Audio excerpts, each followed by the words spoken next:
This is a repurposed takeaway box which has now become my mini propagation box. Let's take a look what's in there. Okay, this is a wet stick of Rhaphidophora tetrasperma. I've just placed it in there, so it has not done much yet. See a tiny growth point. Is that a root?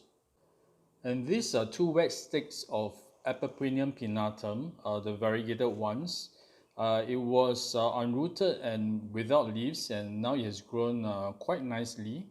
So I think it's time to pot them up. String of turtles, the Peperomia prostrata. So I took some leaf cuttings and just dumped them into this propagation box. And look, there are some baby leaves that are growing, really cute. The last cutting I have is this single leaf Hoya croliana. This is the super silver. The leaf broke off, so I just put it in here as well. Let me see. Yep, this is also rooted, so it's really nice.